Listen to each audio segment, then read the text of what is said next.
Viking Danube river cruise. I'm doing stuff about vehicles and whatnot.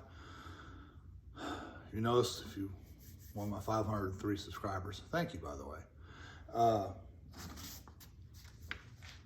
I hadn't made a video in almost 3 weeks, because 3 weeks ago yesterday we took off for Europe, did a Viking Danube river cruise, got back 2 weeks ago tomorrow, and I wasn't sure if I should be telling this story or not, but everyone we see and we talk to is like, how was it? We've been thinking about that, or you did one of those. So I figured, okay, let's get the information out there. So before I say anything else, the Viking ship, the crew, and the staff were amazing. Okay, I'm going to say some bad things about some stuff in a little bit, but the ship was top notch.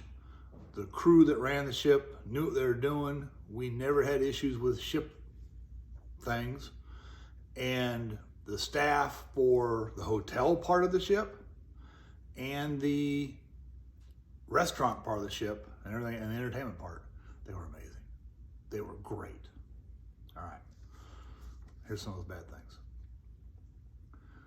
We did not plan to do this trip. This was someone found a deal, called us up, hey, let's do this together. It was a family thing, but we weren't looking for this. And the deal was $3,500 per person with free airfare. Like, oh, that's not that bad. We're going to show up a day early. It's like, that's really not bad at all. Okay, well, I'm going to say it several times in this thing. The way Viking does things, yes, that free airfare, that was through United, and it was for seats that my butt won't fit in. Economy class. If you want to upgrade to Economy Plus, where seats are, I can fit in them with maybe that much room left on each side, it's another $500 per person each direction. Actually, it's $600 something. And if you want it, and that, the Economy Plus seats, they lean back an extra 7 degrees. So you can almost think you're gonna fall asleep on the 12-hour flight. Now, if you want to go to a seat that you can fit in and then lays flat, I think that was gonna be $3,500 a person to get that for a round trip, maybe more. No, it was a lot. We didn't do that. Viking has their drink package. I'm thinking it was $230, $240 a person. And if you got 2 people in a room, both people got to get it. Jennifer takes medicine. It works better when she takes it with something carbonated. The only way we could be sure she could get a soda or something carbonated to drink was buy the drink package. $500. They have shore excursions. I'm going to talk a lot about those in a little bit. But the shore excursions, there's free ones, and then there's some that are $69, some that are $200. There was one that was $5,000 for a helicopter ride. We didn't do that one, obviously. But whatever the ticket price is, it's our experience, just double it. That's what your actual cost is going to be for the trip. That's the summary. Now, we did a Danube river cruise. The ship went from Budapest, Hungary to Regensburg, Germany. Basic sailing of the ship was, we got on the boat Friday afternoon in Budapest. And we stayed in the boat that night. Then we cruised Saturday all afternoon, left around 12:30 or 1 from Budapest. Cruised until, well, we went to sleep around midnight. And we were just, as we were eating breakfast, we were still cruising into Vienna. We stayed, that was Saturday night. We stayed in Vienna Sunday night. Then as soon as people were in Vienna all day Monday with a midnight Monday night cast off to go to the next town of Krems. So Tuesday we arrived in Krems. We sailed up from there, the Wachau, W-A-C-H-A-U Valley, all afternoon, in the evening, into the night, and arrived in Passau, Germany, early Wednesday morning. Then they moved the ship during the day to Regensburg, Germany. And that's where we ended up on Wednesday night, Thursday night, and left from there. So I'm not trying to give you, I did that real quickly because they make it so the most scenic parts of the river valley are during the mid-afternoon when everyone's on the boat, looking out the windows, up on the top deck. I'll get to that in a minute. They say the really scenic stuff for daytime sailing. Now, like I said, we did the air through Viking. And we left from Houston Intercontinental, flew for 11 and a half hours to Frankfurt. Now, being in the Texas Army National Guard back in the ancient times, when Reagan was our commander-in-chief, we used to practice Operation Reforger, which was where we had to get to the airport near our armory as quick as possible with all our gear. We'd jump on a plane in case the balloon ever went up with the Soviets, and we were going to fly to Frankfurt Rhine-Main Air Base. And that's where we're going to get shipped out to our tank that was waiting for us over there to go do our thing. So I've heard about Frankfurt Rhine-Main Air Base for the last 40 years. It was not what I expected. When we landed, it was a rough runway. Man. And we had 1 hour layover. There's no direct flights from Houston to Budapest that I could find, that I know about. We had to go to Frankfurt. And then it's another hour and a half flight from Frankfurt to Budapest, Hungary. Okay, so we got an hour. Well, I'm gonna get to that in a little bit about parts of that layover. They don't have enough terminal space like we have in the United States, where you are inside a building, you walk down the jetway, you get on your plane. They don't have that in Frankfurt, or I found out in Munich either. They got a few planes like that. Everyone else, you get in a bus and you go for a tour of Frankfurt, all around this bus, and there's a plane sitting out in the middle of the tarmac with a ladder to it, and you get on that. That's where our plane was. We had an hour to go all through the terminal, through customs, everything else. Then we sit on a bus for another 30 minutes to get to the plane, crawl up the plane, and then we go. It's easy. They pull the stair away, the plane just taxis right out. It's easier that way. There's no wait for the pushback and that kind of stuff, but it's not what you expect, what you experience in America. At least that's my experience. We actually got to Budapest on our own 1 day early. Viking has, you can schedule a day early arrival through Viking for $600 or $700 a person per night. And they will pick you up at the airport, get you to the hotel, and then have something for you to do, I guess. And then they'll get you to the ship the next day. I'm not sure we knew about that or we just didn't do it. We got to Budapest at, I don't know, 3 or 4 in the afternoon on a Thursday afternoon. And out of 11 people traveling together, there was 11 checked bags. 7 of them didn't make the trip to Budapest. That 1 hour layover in Frankfurt, we had trouble making the flight. The bags did not make the flight. So it was a good thing we went a day early, because if we got on the boat that afternoon and the boat left, our bags would never have found us. It involved, there was a flight, I think 3 hours later, from Frankfurt to Budapest on Lufthansa. Lufthansa lost our baggage. We United from Intercontinental Houston, Bush Intercontinental Houston, to Frankfurt, and then Lufthansa from Frankfurt to Budapest. Lufthansa didn't make the baggage. Now, I got a text as soon as I turned off airplane mode, landing in Budapest, saying my bags didn't make it. Fill this out online and fill this thing out. So I did. Time we get off the plane, all 11 of us get together at the baggage claim, and we realize there's only 4 bags out of 11, and everyone else starts filling out forms. I go to fill out the form. I say, "Oh, you already did that." Because when I get waiting in line to talk to somebody who doesn't speak English, because I don't speak Hungarian, and I'm not knocking anybody, just there was a language trouble, and there was a lot of people with missed baggage. I was able to do it online. No one else got a text saying their bag was missing. It's just kind of, Lufthansa said, "Well, we'll bring it to you." It's like, okay. I gave them the address of the hotel we were at, thinking that would work. We take an hour taxi ride to the hotel. Now, the hotel we were at was the Hilton Budapest. Budapest is actually the combination of 3 towns. I forget the name of the 3rd town, but Buda is on the western side of the Danube.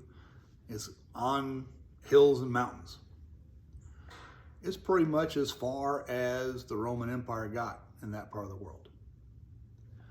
The eastern side of the Danube River is Pest, or they say Pest. I don't do accents very good. And it's flat. In fact, it's the start of the Hungarian steppe, which connects to the Russian steppe, and pretty much you can run a horse flat out from the Danube River at Pest, or a tank, or anything you want to, all the way to the Pacific Ocean through China, if you know which way you're going. The steppe is huge, and it's a vastly different, you got Buda on one side, Pest on the other, and one's hilly and all that, the other one's just flat. Well, the airport's on the Pest side, and an hour taxi ride got us to our hotel up on top of the Hilton Budapest, up on top of the hills on the Buda side. Now, if you look up the Hilton Budapest website, they show a building that looks like a normal building. There's something called the Matthias Church, which has colored tiles in the ceiling, a big tower and steeple and all that kind of stuff. It looks great. But what the Hilton Budapest website doesn't show you is that it is built inside the collapsed and fallen down walls of a 13th century Dominican monastery, which was built into the side of the cliff. And some of the city wall is right there. The hotel is built inside of that. Yeah, there's the street side next to all the tourist attractions. But on the back side of the hotel, you're looking out of the cliff that looks over the Pest side and the Danube River, and there's the old monastery. And some of the walls and parts of the remains of the building are still there. That was cool. Right around the block, something called Fisherman's Bastion. I had no idea. It's like, why would the fishermen have something up here? I didn't research it until I got there and looked around. You ever seen those memes about how there's a statue of Sam Elliott and Woody Harrelson in Budapest?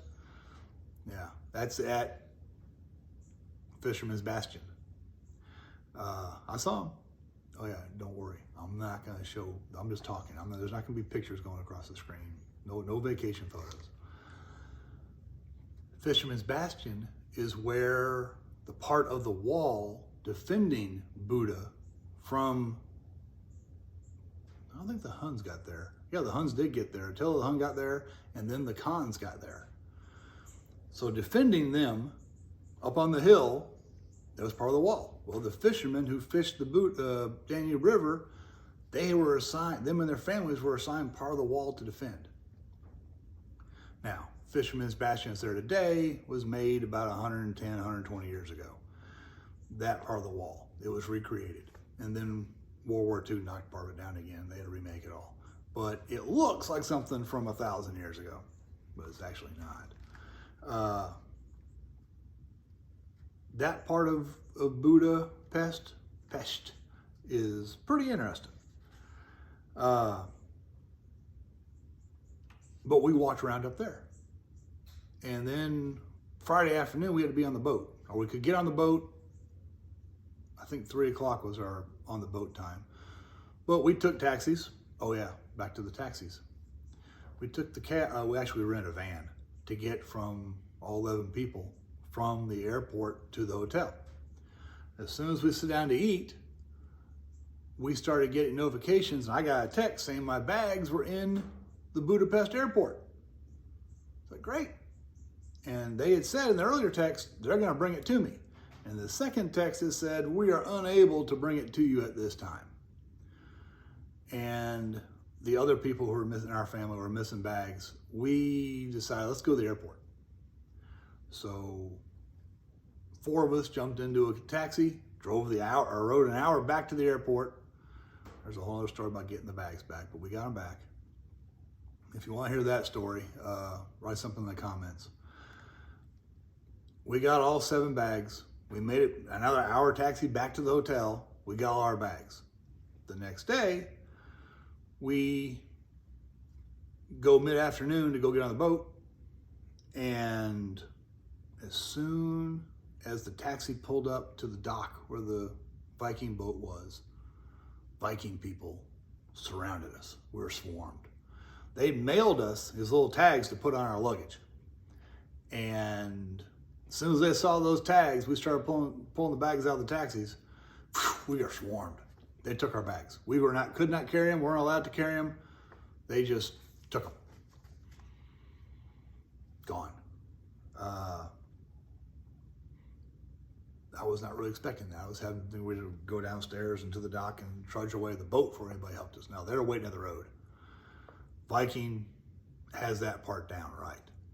Once we got the bags taken care of, we were walked onto the ship, and someone was assigned to us to take us to our cabin, show us everything about the cabin, show us, and then walk us around and show us where the lounge was, where the bar was, where the restaurant was, or where we'd be eating. Gave us our room keys, which have our name on them, and the phone number for the ship, which if you miss the boat, that's a good thing to have. Your room key has the phone number for the ship.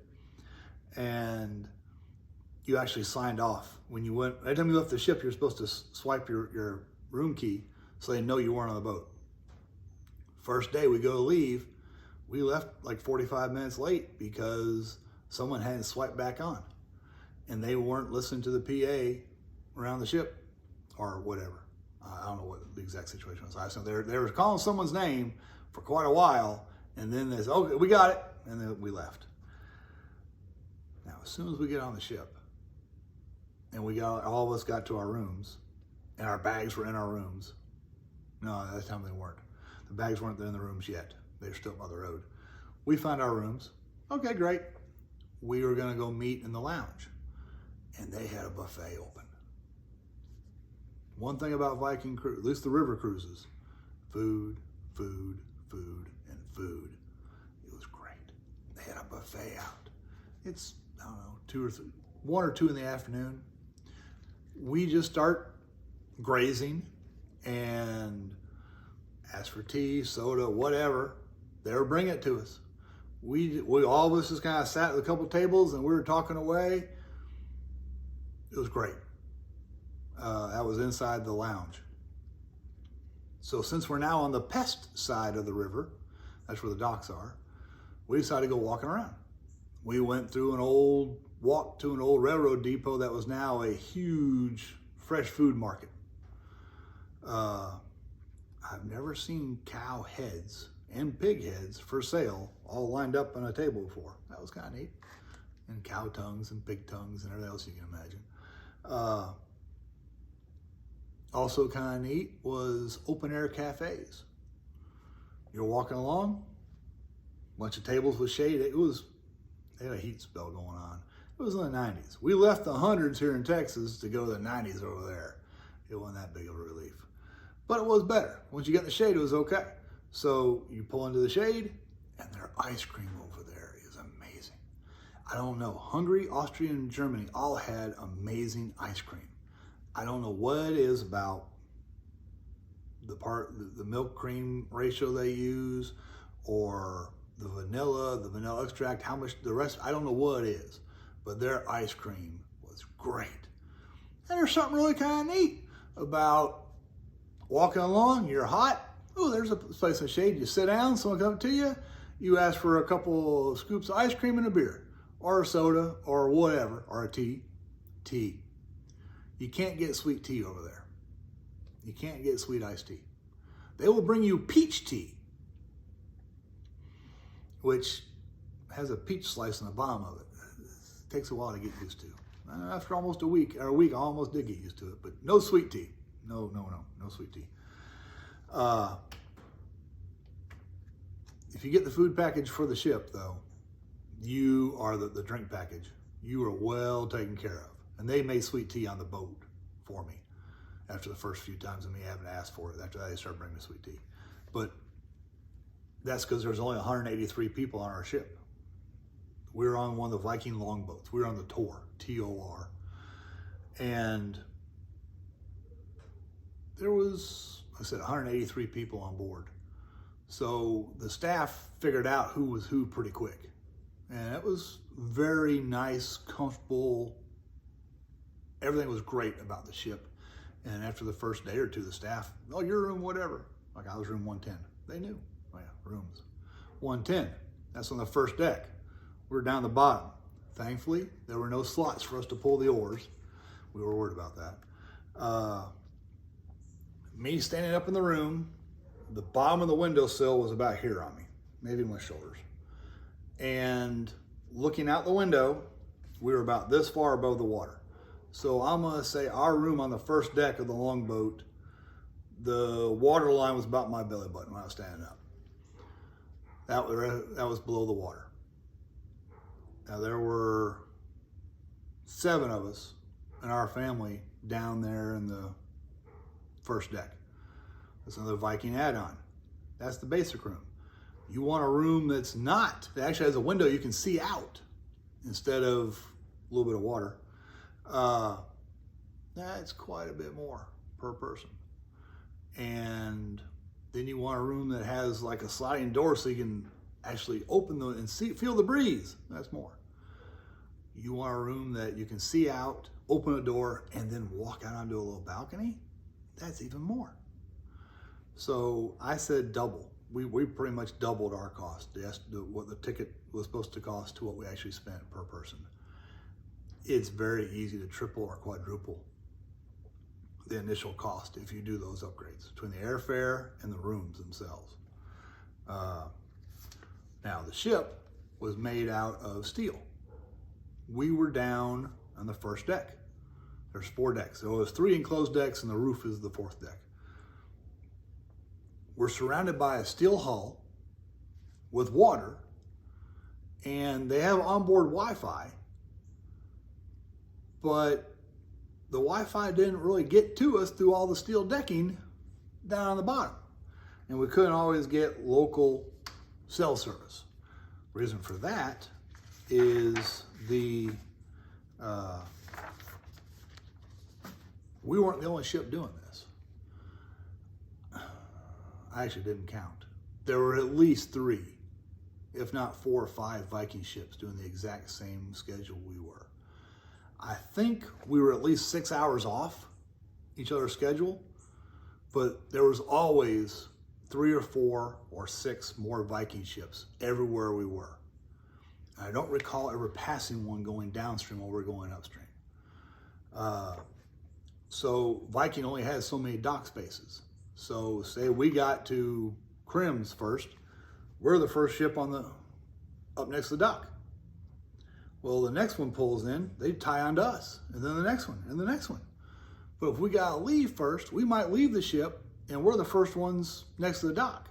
We come back from being on shore for something, and we could be the 4th ship, or we could be 2 piers down or 2 piers up. You never knew where the boat was gonna be. So you had to pay. There's something called the Daily Viking, which they came in our rooms. We had a lady named Magna. Magna was great. She was our steward for our room and our floor. She was great. Magna would come into our room at least twice a day. And if we were sloppy enough to leave a shirt or something on the bed, as we went to go eat or go off on an excursion, we come back, it would be all folded up or hung up in the closet. We didn't mean to do that. But Magna was great. And the ship crew were great. And they'd tell us, oh, you know, we're going to be moving or whatever. But with the ships stacked up next to each other, we might be first in the stack, second, third, fourth, whatever in the stack of ships. And when you're between steel hulls and they go up 4 decks, you don't get a cell service. So cell service was hit or miss, and the Wi-Fi was hit or miss down in our room. Everywhere else on the ship, Wi-Fi was perfect. But down in our room below the steel deck, no, we didn't always have Wi-Fi either. And that was the Viking ships. There were other cruise lines running the same basic kind of looking ships, the same direction we were. So any one time at Vienna, Krems, Passau, and Regensburg, and Budapest, there might be a dozen of these longboat type ships, all stacked up within a mile of each other. So there were ships everywhere. And because of that, everyone had tours. I'll get to the tours in a second. The shore excursions, excuse me. I want to talk about the roof of the ship, the 4th deck, was, I want to say AstroTurf, but it's not AstroTurf, but it's synthetic carpet up on the roof, tables, shade canopies. When we're sitting still, when we were going, they had a stretch canopy that went 50, 60 feet with a bunch of tables and chairs under it. There's a walking track, and the bridge is up there too. So when the weather was nice at night, or if it's cloudy, we got in the shade one time, sitting up on the deck while the ship's cruising along at 8 to 12 miles an hour, nice breeze, especially in the evening. It was nice. We went up the Wachau Valley, which is between Krems and, I forget the name of the town, the German border, German-Austrian border. The Wachau Valley has a bunch of castles. That was the only time during the entire trip that Rob, the program director for all the people, all the guests, would get on the PA and say, all right, to your right, there. Well, he had an Australian accent. I can't do Australian accents. Over yonder is a castle. And that castle was occupied by so-and-so. It was built in such and such time. And so-and-so conquered it. And over here's the castle where Richard the Lionheart was held captive for 3 years while England had to raise their taxes and raise the ransom to get him out. And there's wine, there's terrace steps, or terrace slopes everywhere for the wine making. It was pretty neat. That was a whole day. Now it was hot that day. It was in the mid to upper 90s, or low to mid 90s for them. We were actually in the lounge. We're in an air conditioned room with big, huge windows, with nice, comfy chairs. That was nice. That's a nice way of doing. And something else about this Viking thing, we unpacked once and we packed once. That was it for a week. That was really nice. Now, we left Budapest Saturday around 12 or so. Now, the people who had done the panoramic Budapest tour, which was they drive you around Budapest, we left it while they were out on tour. So their bus then drove another hour and a half upriver and met us at an old castle. The dock next to an old castle, and they got on the ship, and then we took off and went on toward Vienna. Somewhere, I don't remember where we heard it, someone said something about we're going to go through a lock coming up. So we ate dinner. It's night out. We go up on the 4th deck. We're waiting to see this lock, going through a lock. It's going to be neat. Yeah, midnight. We finally get to this lock, and we pull in the lock, and sure enough, they close the gate. Ship rises, they open the gate, ship goes on. It wasn't worth staying up for. But it was I'm glad I did. I did not know we were going to go through another 5 or 6 or 7 more for the next week. I could have done it in the daytime and not been so tired the next day. But a lot of neat things like that. And there were ships everywhere. All right, the shore excursions. You got to walk. It describes them as easy, moderate, severe, or hard, whatever they say for walking and the physical exertion for their tour. So,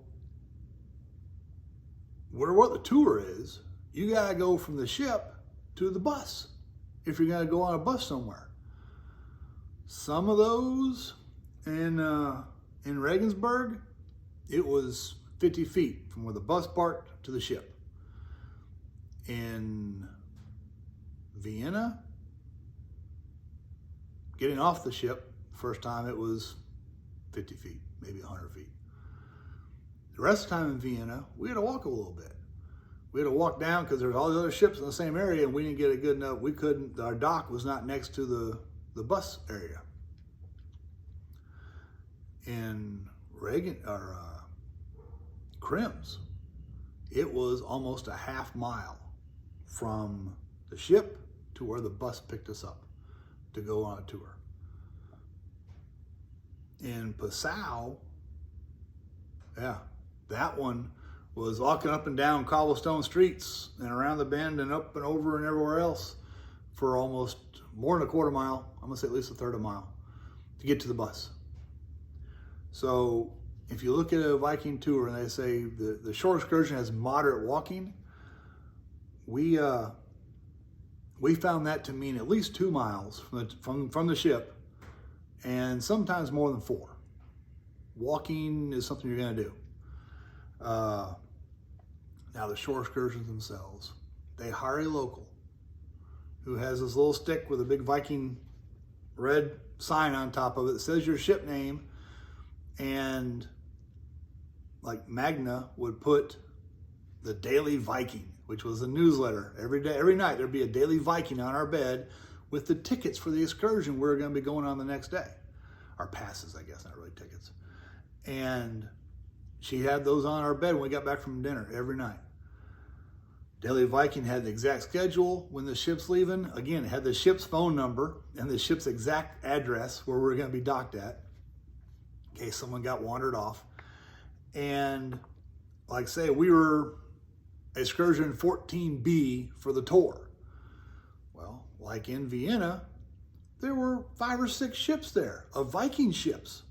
And we were like 13B or 12, I don't know what number we were for the Vienna, Panoramic Vienna. But there were 2 or 3 other tours from our ship. And then there's other ships. So there's a dozen people walking around with these signs, Viking and other cruise lines, doing a tour of the same spots. Now, the way they communicated was in our room, they called it a quiet vox, which is basically a walkie-talkie that you can't talk into, and an earbud that wraps around your ear and sticks in your ear with a lanyard. That's what we had. So we had to we get on different channels, or they tell us what channel to be on the bus. We get off, and one person with a little lollipop would walk.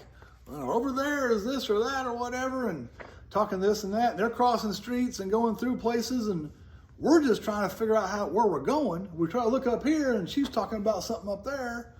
And they're normally not talking in very good English. It was very broken.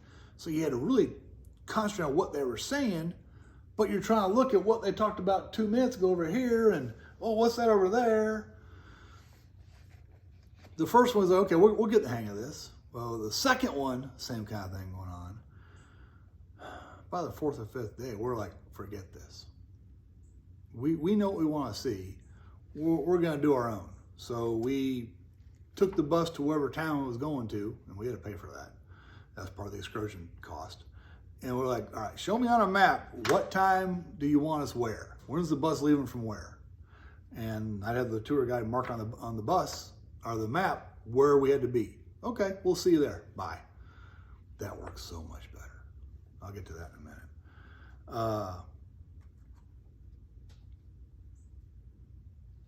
Vienna was the most crowded. No, Vienna was the most crowded with riverboat tours at the same time. Of course, it was a Sunday. We're looking at cathedrals and whatnot, and they're trying to have services in them. So there's people everywhere. All right. We signed up for the free Panoramic Budapest tour, but because we stayed up in Buda the night before, and then we'd walked around Pest the next day, we was like, there's no point in doing that tour. Forget it. So we didn't. Panoramic Vienna. It was very interesting. Both on what they said and what they didn't say. If I had no idea. Apparently I don't look at everything on Netflix enough to know there is a miniseries or a drama series, whatever you want to call it, about Sisi, Elizabeth, queen of or princess of the Austro-Hungarian Empire back in the 1800s.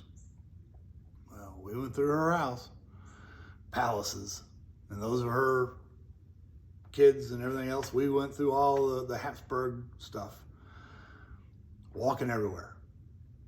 Now, so there's things you see and things you don't see. I knew my history thing because, again, I mentioned earlier, I was in the National Guard. I was in the cavalry for the Texas Army National Guard. And you look at things differently. So if you got to go over that part of the world, 40 years ago, to maybe fight, you need to, where's the good tank territory? Where's this and that? You military history-wise, I don't know as much about the stuff that happened back in the Crusade time as I do about the last 100 years. For them, well, I'll get to that in a minute. One thing the Nazis did in Vienna was they built flak towers. I can't say the full word in German. I don't know German. Flak towers when they were shooting at the plane, the bombers flying over, or any plane, and they built these huge, several hundred feet high concrete towers that had guns all over them and were shooting up. They were above the buildings, so you could shoot any angle because you're above all the buildings in town, and you could shoot at planes. I knew there were 2 flak towers still in Vienna. And I was looking through, driving along. All they cared about was the Ferris wheel in this one park and statue of so-and-so. Went through Vienna 3 times, and they all talked about the Ferris wheel, the statue, different tour guides. Statue of so-and-so, how high their taxes were, and CC, Queen Elizabeth. Now, we heard about her a lot. So I didn't know there was a miniseries. Anyway, I saw one of the flak towers behind the palace. I got some pictures of it. And I asked, and the guy's like, I don't know. It's like, where's the other flak tower? Is it behind that or behind us? And the guy was, he just ignored me and talked about something else, which we found to be a common theme. We went through the Schönbrunn Palace. If you know about the Habsburgs, they had I think it was a summer palace outside of town, outside of Vienna. It's huge. That was the one that we did more than, I think, 4.2 miles of walking. And we didn't see half of what we wanted to see. And it was in the mid-90s. It was hot. It was miserable. And there were people everywhere. You couldn't hardly breathe. But we didn't see we got to walk in the garden for a little bit, but we only had like 10 minutes. We didn't know there was a zoo in the gardens, or the Habsburg Carriage Museum. That'd been cool to see. Me with my cars and stuff. That'd been cool to see. I didn't know about that. We did the Lippenzaner Stallion tour, which was also in the palace, the Winter Palace downtown, or the main Habsburg Palace downtown in Vienna. And those are Lippenzaner Stallions. That was pretty neat. Being we have horses, or now we're down to 1 horse, but seeing that and the way those animals are cared for, that was pretty neat. Out of Krems, we did something called Gottwig Abbey. It was a monastery from the early aughts, or I think it was 800 or 900 years when they started having something there, and it's still there. It was pretty neat thing to see. We did the Salzburg tour. 2-hour bus ride to Salzburg, and there's a castle in Salzburg above the hill. It's like, oh, we're gonna go see the castle, yes. Because you have to take something called the, it's not electric. There's a train that goes up. There's a special name for it. I don't remember it. No, we didn't do that. When that happened, that's when we decided we're not doing the full tour following somebody around anymore. We're gonna do our own thing. So the last day, full day we were there, we took a 2-hour bus ride to Nuremberg. And we drove by all the Nazi stuff. There's the SS headquarters. There's the parade ground, the Zeppelin grounds where all the rallies were. Well, we actually stopped for that. But then we get to the old town, the castle. There's the old moat. Everybody let's go out and look at the moat. You know, they had different priorities. I already mentioned how moderate physical exertion means at least 2 miles, probably more than 4. We heard about the Habsburgs, Mozart, and the Sound of Music over and over again. If that is what you like, you would love this cruise. I personally did not care to spend 2 hours walking around, or closer to 3 hours, walking in high heat in Salzburg. Yes, it was neat to see, here's where they filmed this part of Sound of Music. Here's where they did that part of Sound of Music. Here's the view from that. That was kind of neat. But everyone likes to be where movies and stuff is. But then we went through the town. And we ended up at Mozart's house. I don't care. I want to go to the castle. But we didn't have time for the castle because we were doing Mozart's house and the Sound of Music stuff. Now we did get to a hotel, or a restaurant, that supposedly is the world's oldest continuously operating restaurant. Charlemagne actually ate there and stayed in one of those hotels. And if you watch the Tom Cruise, I forget the lady's name, Night and Day, there's a spot in Salzburg where they're in there and the front of this hotel is shown. But anyway, or the restaurant. We ate there. And we had an hour-long Sound of Music serenade while we're eating. One thing we figured out is people in the tourist industry in Europe say UNESCO World Heritage Site like it's supposed to mean something amazing. It might to them. Or maybe that gets people to spend money. I don't know. It didn't make me spend money. UNESCO World Heritage Site means when it's hot out, there's no air conditioning. It means when it's really hot out, they close all the windows and pull the blinds and stuff thousands of people into, say, Schönbrunn Palace because they can't have light hitting their rice paper wall coverings and they can't air condition it because then it wouldn't be a UNESCO World Heritage Site. So thousands of people in a building with no AC with the windows all shut is just miserable. And everywhere we went, it's a UNESCO World Heritage Site. There's no AC. No AC. It was just horrible, heat-wise, in these buildings. And over there, they bring you cask of water, glasses of water, and apparently they think one glass should last 5 people an entire meal. I don't know. I already mentioned about the flak towers in Vienna.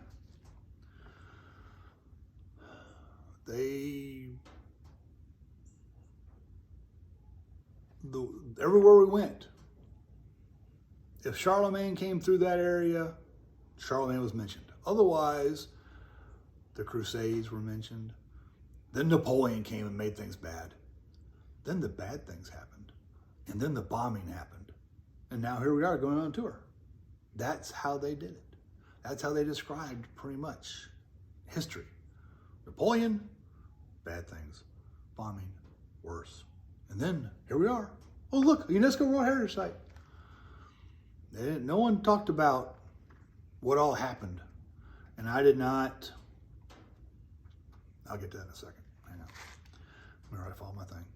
So, doing our own thing, I think the Salzburg trip was $199 a person, so $400.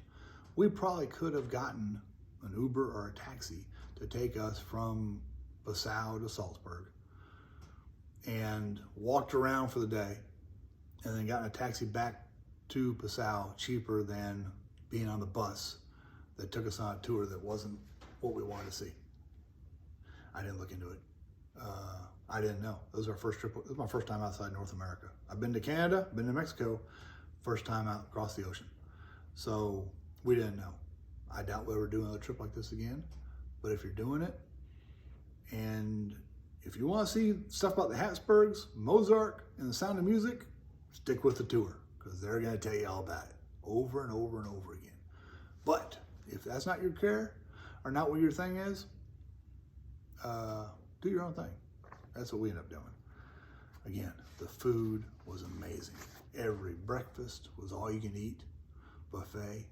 Every lunch was, you actually sit down, they waited on you on the boat, on the ship. And I got full every meal.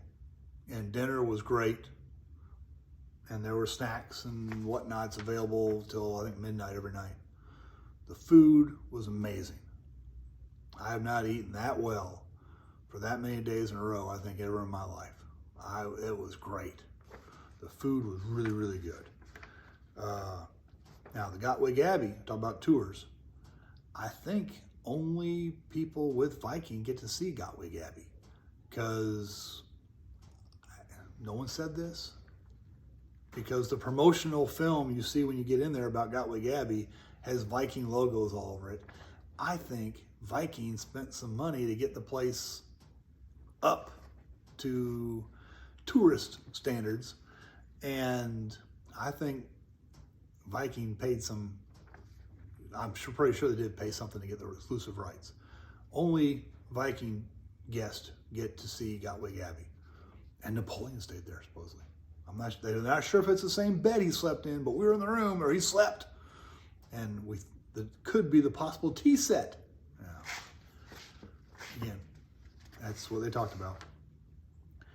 I mentioned the staff service was just amazing on the ship. The ship-wise, the ship running of the ship, the hotel part of it, all this coordinating, everybody doing things, the food, everything was great on the ship. The Viking, they had that down. The ship itself is great. Very smooth ride. I don't recall ever thinking, I'm on a boat. I mean, yeah, there's noises every now and then, or if a ship goes by, you get splashes against the hull, you might hear that if you're awake. But you really didn't hear anything. The thing was very well insulated. Good thing it was insulated, because Regensburg, we spent Wednesday and Thursday night there. They got some rules, I'm not sure if it's German laws or whose laws, about pollution. They cannot run the ship's generator when you're in port in Regensburg. So you have to go to shore power. But because Germany got rid of all their nuclear power plants, because they're bad, and went to solar and wind, they can't provide enough power to keep all the cruise ships powered. So we lost full power to the ship for a while. And they started the generator back up, we had power again. And then when they plugged back into the shore power, all the lights went dim and the ACs were running lower. What's the phrase? Go woke, go broke? Yeah. All right. Getting off the boat. We had a meeting on Wednesday afternoon. We're leaving on Friday. There was an all-hands meeting Wednesday afternoon or evening about how to get off the boat. And there was a schedule. They knew everybody's flight. They knew our room numbers. And there was a chart that had our room number and what time we had to have our luggage in the hallway on Friday morning, and what time we had to be walking down the gangplank to get on the bus to go to the airport. And they had new tags for our luggage, different color for different time of leaving. I think we were 6:30 luggage and 7:30 ourselves out off the boat. And they opened up breakfast earlier. Breakfast normally started at 7, but for that day, breakfast started at 5:30. And sure enough, I mean, we had our bags out by the right time. Bags are gone. We left. It was very well done. We were at the airport with plenty of time. They got us to the airport.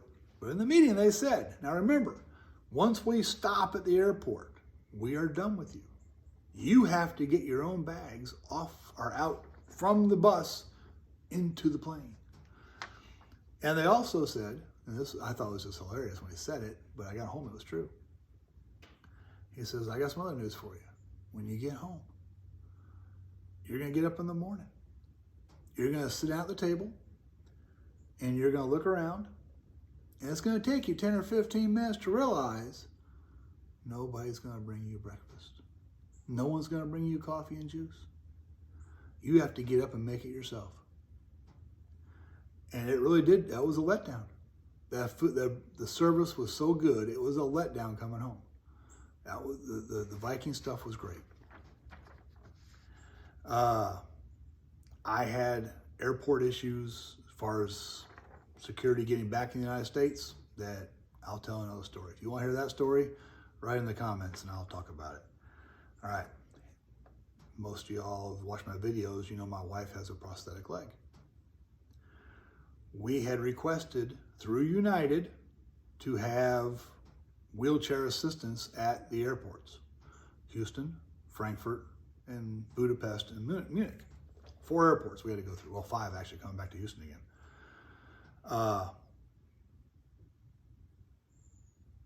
We get to Houston to leave, and wheelchair's there. Put her in it. This guy, I couldn't push it. They had to push her. We go through everything to get to the gate to get on our plane, and she's in a wheelchair. We get to Munich, or Frankfurt, 12 hours later. We told the stewardess when we got on. Now, oh yeah, we see she's got wheelchair assistance. No problem. No one had a clue in Frankfurt.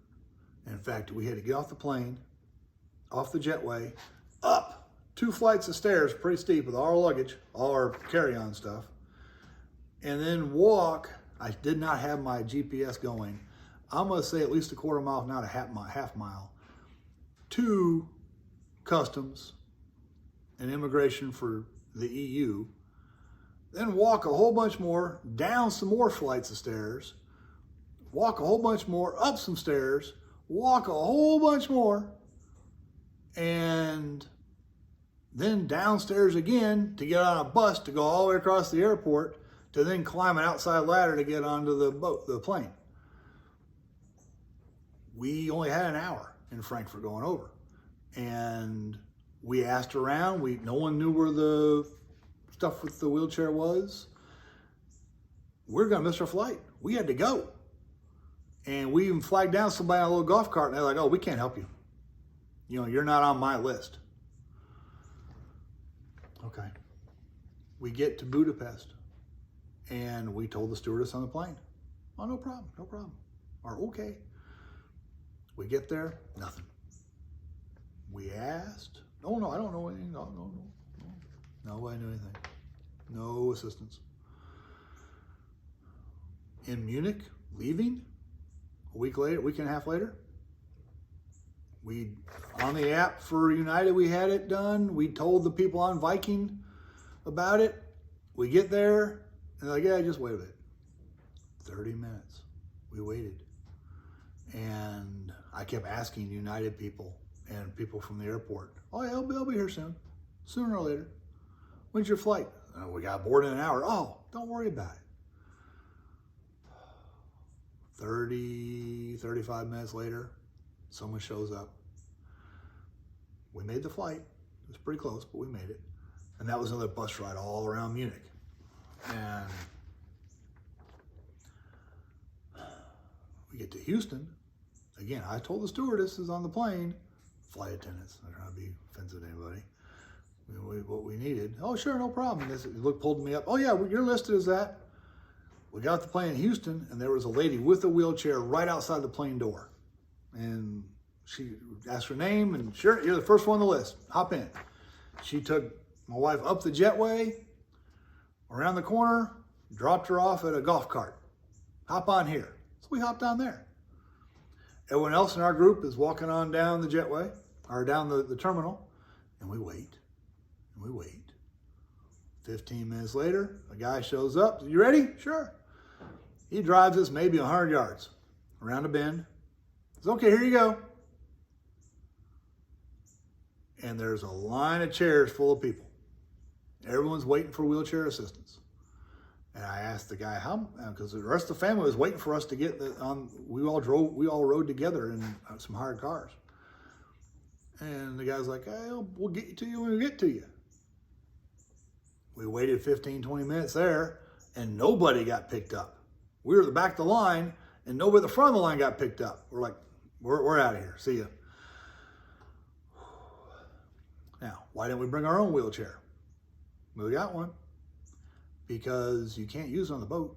One, Viking says you can't have it. Actually, I got it wrong. You have to apply with Viking to have a wheelchair on the ship. Our room, they said you can't have one because it's there's a stairs going down, no elevators to it, and the room's too small to have a wheelchair in. But the other people in our family, we could have put the wheelchair in their room. But you have to fill out a form to apply to have a wheelchair on the boat. Except they won't tell you the form. I found a form for their Antarctica cruise that had a physical form signed by a doctor. We made a doctor visit. My wife went and got signed by the doctor. Yes, she's physically able to go on a cruise, but it'd be best if she had a wheelchair. Because you got to be able enough to go on the cruise, but not so good you don't need a wheelchair. We got that one filled out. We sent it to Viking. And they said, wrong form. Like, where's the right form? We'll send you a link. Never got it. Again, everything about the boat was great. Viking, dealing with them before the trip, they were a pain. There is no ADA, American Disability Act, in Europe. The gangplank it's aluminum. It's got carpet on it, but it's got big ridge steps, and you're having to go up and down things. And when the boats are stacked next to each other, you got to cross between boats. So you're stepping up and down, and you can't do a wheelchair. You can't do an electric scooter. We try to do that. Yeah, our room is not big enough for an electric scooter. It's downstairs for another thing. And third, they have a maximum weight of 60 pounds. Most electric scooters have 30 or 40 pound battery packs. Forget the rest of the thing.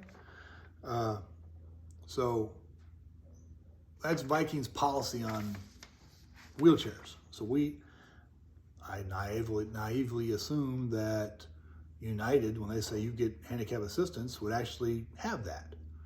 We had it once and a half. Rest of the time, no. Well, we had it in Houston, had to wait for it, but we had it in Munich leaving, and we kind of had it in Houston. But it's we'll get to you when we get to you kind of thing. You forget, kind of keep up with people who are walking.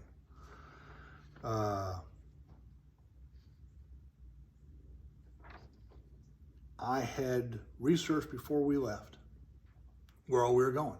My son actually bought me a book for Christmas about Regensburg, because I told him what towns we were going to be in. And there was a Messerschmitt factory there during the war. And in the book, it talks about how they built a couple of camps for the workers, and they were not good places around Regensburg. So I did the research I could to try to figure out where the factory was and where these camps were. I was hoping I'd get a chance to go at least see this stuff, because this might be my only time in Europe. I want to see the good and the bad. I asked people, I don't know anything about that. No. And being there, hearing the names and seeing stuff, I knew better what to search for. And because we were down in the dungeon, I didn't get the Wi-Fi to do the search while we were traveling and while we're on the boat. When we got home, I started researching stuff. Found a couple things. If you're going on the Danube River cruise, there's a website called Traces of Evil. It is compiled by a guy in Germany, and he takes pictures from the Nazi era, the bombing, and then currently, and then time lapses them. So you pull on a picture, like we were in the Habsburg Palace in Vienna, and there, when the Germans took over Austria, the Onslaughts, I think I said that right, Hitler gave a speech from his balcony as part of the palace. And if you know what I'm talking about, you have a mental image of that picture. We were in the courtyard looking up at that balcony. And the only time, this is the only time on that, the two trips, or two excursions, the Nazis were mentioned. One was this one, on this tour. And the tour guide said, if you look over here, you can see that balcony. And that's where Hitler gave the speech in 1938. And no one's allowed up there. They've been thinking about tearing it down, but no one is allowed up there because of what that balcony symbolizes and the evil that came with it. That was mentioned. But the same tour guide didn't mention anything else. Traces of Evil, we pull up Vienna, everywhere we were. There's pictures of Hitler and Göring and Hess, Himmler, Goebbels, all of them in these places. Every place we were. It's just creepy, really creepy.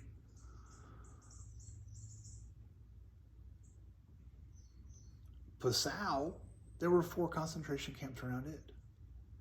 Vienna had concentration camps. Regensburg had them. There was, on the ride to Salzburg,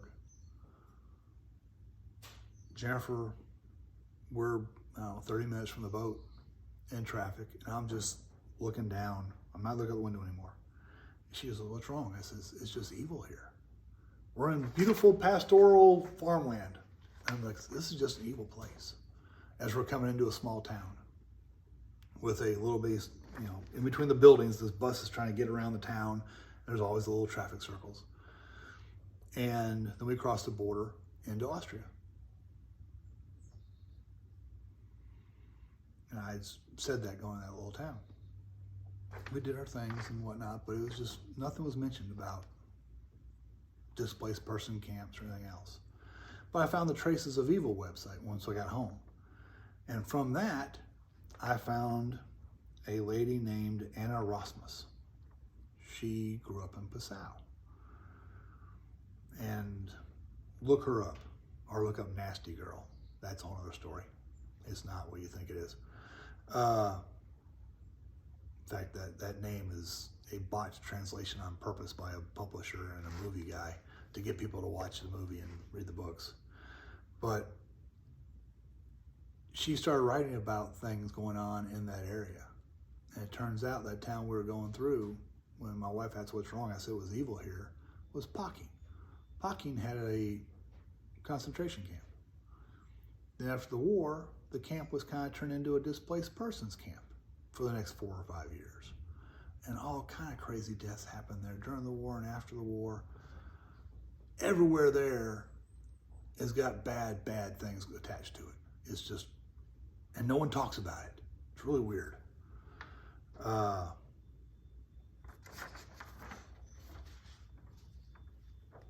And there were a lot of people, a whole lot of people. Turns out, we found out when we were in Nuremberg, the last day of excursions, that it's some kind of Italian holiday. The 9th, the 10th to the 17th, or whatever it was of August, is some kind of Italian holiday. There were Italians everywhere, plus all the ships, people from the ship. I was part of the crowd. It's not, I can't blame other people. That was part of me too. But it was very, very, very crowded and hot. We didn't find out till a week or two before the cruise that they also have a Christmas time tour of the exact same spots with everything's lit up by Christmas lights. Jennifer would love that. I think it'd be pretty cool too. And it should be cool out. There were some neat Christmas decorations, handmade stuff in Salzburg. Some in Nuremberg, but Salzburg was the town that had most of it. We didn't see that in Vienna. And lots of kids. School hasn't started yet. So if you're going, don't pick August. Pick late September or October when all the kids are in school, all the holidays are over, and it's just people on the ships. Because if it was just the ship people in the towns like Vienna and whatnot, the crowds would not be so bad. But you got the locals and people on their own up there. There were shorter crowds a lot. But again, the Viking ship, everything to do with the ship and the operation of the ship was amazing. Maybe it's just a personal thing with me with the, Napoleon was here, bad things happened, then the bombing. And now here we are, look, there's something Baroque over there. Hope this helps somebody.